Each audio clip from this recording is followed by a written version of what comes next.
what are the Celtics missing? What is the missing piece to get this team back to that Eastern Conference final level? You have two stars, which most teams don't have.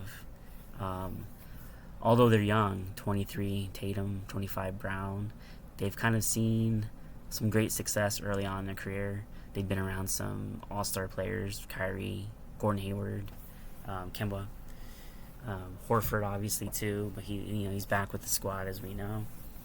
But what's missing? I mean, obviously there's a few things there that are. Um, 3-point shooting is definitely missing, and a true point guard. Smart, great asset for this team, always has been. Definitely making, all those 50-50 plays a possibility, um, changing the game that way. But he's just not a leader in terms of running an offense. It's sometimes I think an illusion. All the lob passes to Rob or some decent things like that. He has a little bit of a connection there with him, but that's just a smokescreen to me. That's not really anything special. I think most players, um, you know, can find that with a big man like Rob Williams, easy lobs. I mean, we saw tonight with New York.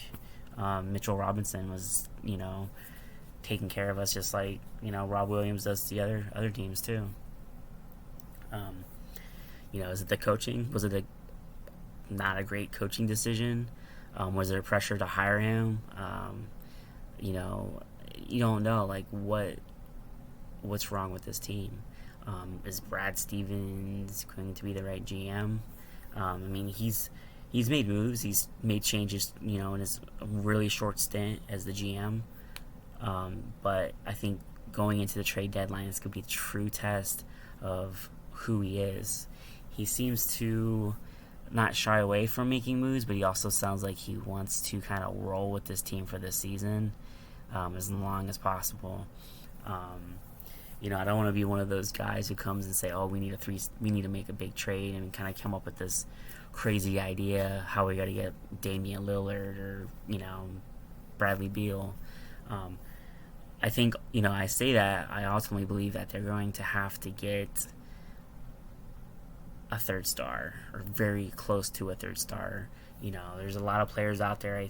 I personally think could fit that role. Domantas Sabonis, he's young, he's untapped. He's kind of lost there in Indiana. I know a lot of Celtics fans like Miles Turner, but Sabonis is a two-time All-Star, and he's not even at his peak yet. So I think there's a lot of untapped potential there, and there's a lot of. Thankfully, the Celtics do have a little bit of wiggle room with cap space, whether it's maybe moving Horford with some of the younger guys. Definitely just draining the picks if you think you can get a third star. That the third star thing just seems like an easy solution, which it is if you're able to get that done somehow. But you have to have a backup plan if that does not happen. I would love to wake up tomorrow morning and hear Bradley Beal say, I want out of Washington.